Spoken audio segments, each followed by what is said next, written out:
여러분 안녕하세요. 교사 김상흠입니다.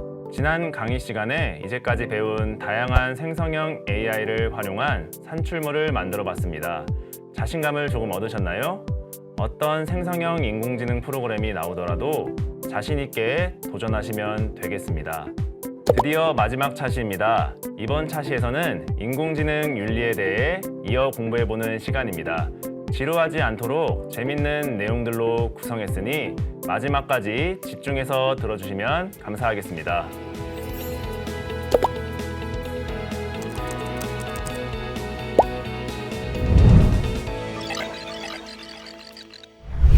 먼저 조금 힘든 부분부터 빠르게 보도록 하겠습니다. 교육부에서 제시한 인공지능 윤리 가이드라인입니다. 교육부의 인공지능 윤리 가이드라인이라고 검색하시면 한 가지 파일이 나오는데요. 그 파일에 나오는 대원칙과 10대 세부 원칙을 간단히 읽어보도록 하겠습니다. 대원칙으로는 사람의 성장을 지원하는 인공지능으로 10대 세부 원칙은 사람, 공동체, 기술의 조화를 토대로 만들어졌습니다. 교육 분야 인공지능은 사람의 전 생애에 걸쳐 전인적인 성장을 최고 가치로 삼으며 인격을 존중하고 개성을 중시하여 사람의 능력이 효과적으로 발휘될 수 있도록 제공되어야 한다고 이야기하고 있습니다.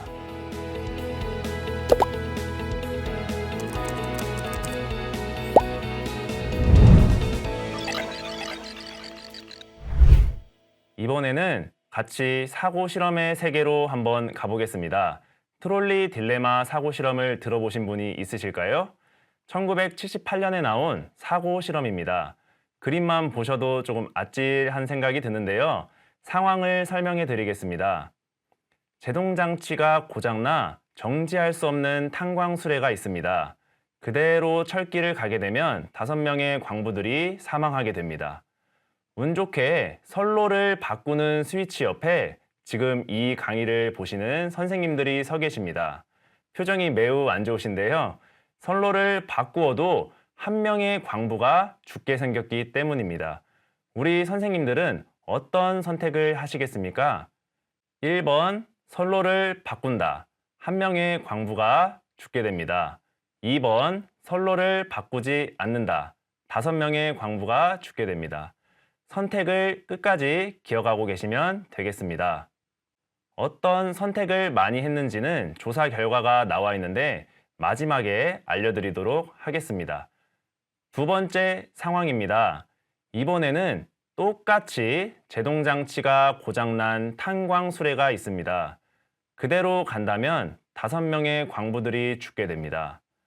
운이 좋은지는 모르겠지만 듣고 계신 선생님들은 선로 위 다리에 서 계십니다. 옆에는 덩치 큰 사내가 있으며 이 남자는 전차를 멈추기에 충분한 무게를 가지고 있습니다.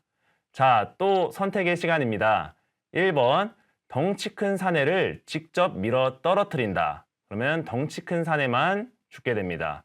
2번, 떨어뜨리지 않는다. 그럼 선로에 있는 5명의 광부가 죽게 됩니다.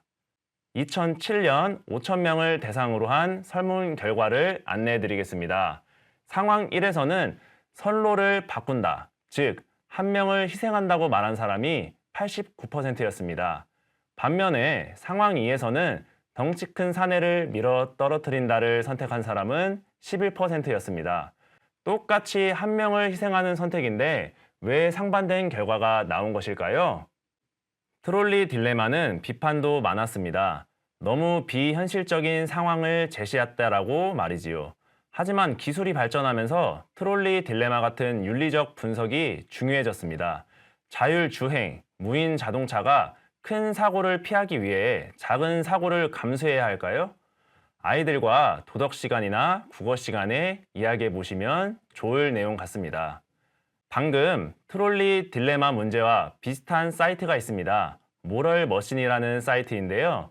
무인 자동차가 피할 수 없는 사고에서 어떤 선택을 해야 할지 인간의 윤리의식을 조사하는 사이트입니다. 간단히 한번 체험해 보도록 하겠습니다. 자, 검색창에 모럴 머신이라고 검색해 보도록 하겠습니다. 검색하시면 가장 위에 나오는 사이트가 있는데요. 이 사이트에 들어가 보도록 하겠습니다. MIT 공대에서 사람들의 인공지능 윤리의식을 조사하기 위해 만든 사이트인데요. 시작하기를 눌러서 한번 어떤 프로그램인지 살펴보도록 하겠습니다. 무인 자동차는 어떻게 해야 할까요? 라는 내용이 나오면서 그대로 직진을 할지 아니면 차선을 바꿀지에 대해서 의견을 묻고 있습니다. 총 13문제로 구성이 되어 있고 여기에 등장하는 인물들은 동물, 사람, 노약자, 아이, 의사, 도둑 등 다양한 인물들이 등장하게 됩니다. 간단히 선택해 보도록 하겠습니다.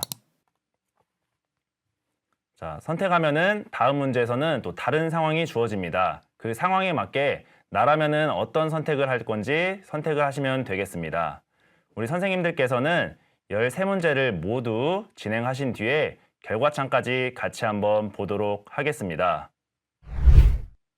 마지막 문제까지 선택을 해보도록 하겠습니다. 자, 마지막 문제를 선택하면은 예, 아니오를 선택하셔서 눌러주시면 결과창을 확인하실 수 있습니다. 그러면 본인의 선택의 결과 가장 많이 살려준 캐릭터 또는 가장 많이 희생된 캐릭터 또는 내가 생각하는 희생자 숫자의 중요도, 다른 사람들이 생각하는 희생자 숫자의 중요도가 여러 가지 카테고리별로 윤리의식을 조사하고 있습니다.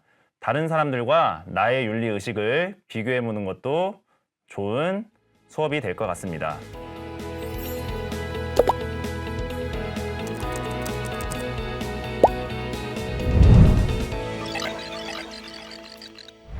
인공지능 윤리 문제 두 가지를 다루어 보도록 하겠습니다. 첫 번째는 개인정보입니다. 기사를 간단히 읽어보도록 하겠습니다. 중국 AI 스마트펜 관련 기사인데요. 2022년 7월 27일에 중국의 한 학생이 SNS에 글을 올렸습니다. AI 스마트펜으로 여름방학 숙제를 하라는 내용인데요. AI 스마트펜의 카메라가 숙제가 쓰여진 것을 교사에게 알리고 언제 했는지, 얼마나 시간을 보냈는지, 학생의 학습 시간, 필기, 숙제 성과 등을 추적한다고 합니다. 그래서 이에 관련해서 학생의 출결, 더 나아가서 성적, 생기부 등을 AI가 분석하여 A 학생은 학업 중단의 위험도가 높은 학생이야 라고 예측, 분석한다면 이는 이 학생이 일어나지 않은 일로 낙인 효과가 있을 수도 있고 개인정보 침해의 문제가 생길 수도 있을 것 같습니다. 두 번째로는 데이터 편향입니다. 인공지능은 데이터를 통해 학습합니다. 그렇다면 데이터가 편향되어 있다면 어떻게 될까요? 다음 기사를 한번 읽어보겠습니다. 지금까지 쌓인 데이터가 남자의 데이터가 더 많다면 음성 AI는 여성보다 남성의 말을 더 잘 인식하게 되겠지요. 또한 혐오, 성희롱 발언을 계속 학습한다면 그 인공지능은 다른 사람에게 그런 말을 전파하게 됩니다. 마찬가지로 판사 역시 AI가 더 잘하겠다라고들 하시지만 그동안 쌓인 판례가 남성 혹은 백인에게 유리한 판례가 많다면 이를 학습한 인공지능은 어떤 판단을 내릴까요? 학생들과 같이 한번 생각해보고 이야기 나눠보시면 좋을 것 같습니다.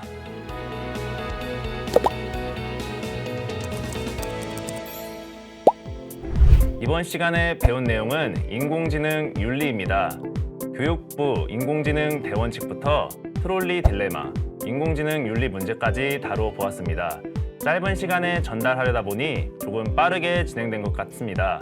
7차 시의 다양한 생성형 AI 사용법부터 인공지능 윤리까지 강의를 듣는 선생님들께 조그마한 도움이 되었기를 바랍니다. 감사합니다.